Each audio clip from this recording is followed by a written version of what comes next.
आज यूं ही किसी प्रसंग पर अपने मित्र से बात करते हुए मेरे मुंह से निकल गया, मूड को गूढ़ पसंद नहीं आता, भले ही उसके सामने कितने भी अच्छे दर्जे की चीज़ क्यों ना रख दी जाए।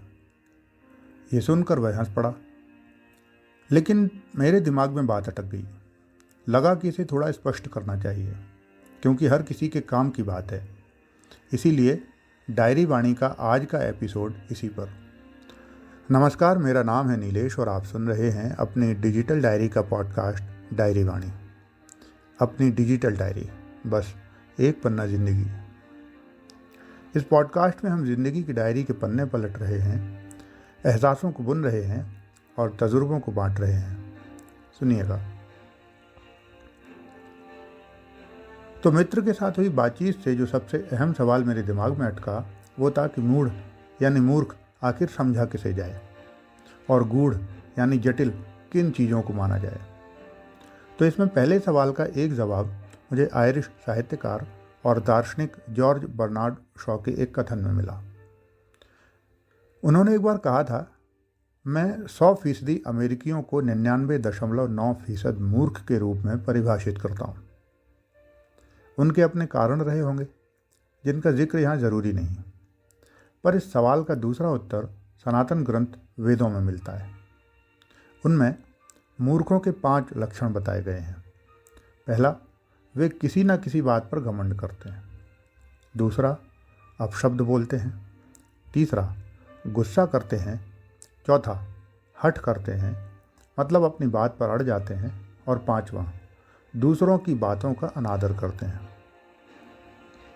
यानी इस हिसाब से देखा जाए तो हम सब कहीं ना कहीं मूर्खों की जमात में शामिल हो जाते हैं। हालांकि मैं अपनी निजी समझ के स्तर पर उसे इस श्रेणी में शामिल करता हूँ जिसमें नया सीखने या करने की कोई ललक ना हो। वह ऐसा करने से डरता हो, घबराता हो। इसके बाद अब बात दूसरे सवाल की कि गूढ़ क्या है। तो इसे कुछ यूँ समझा जा सकता है कि किसी व्यक्ति की अपनी समझ के स्तर से जो भी बाहर हो और जिसे वह समझना चाहता भी ना हो, वह गूढ़ है, जटिल है, खास उसके लिए। अन्यथा अगर कोई समझना चाहे तो ब्रह्मांड की गुत्थियां भी गूढ़ नहीं रह जाती हैं। उनकी जटिलताओं को भी सुलझाया जा सकता है, सुलझाया जा रहा है। सो अब बड़ा सवाल जो हर किसी के सामने अक्सर आता ही है कि अगर ऐसा कोई व्यक्ति कुछ नया सीखना, समझना या करना चाहता ही ना हो तो उसका क्या करें। इसका सीधा उत्तर है 2 विकल्पों वाला।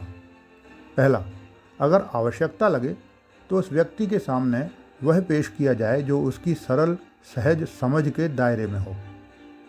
वह खुश हो जाएगा। और अगर ये मुमकिन ना हो तो फिर दूसरा विकल्प, उसे उसके हाल पर यूं ही छोड़ दिया जाए। हम खुश रहेंगे। सोचिएगा, ऐसे लोगों के साथ व्यवहार में ये मशवरा काम आ सकता है। शुक्रिया, आभार, शुभेच्छाएं।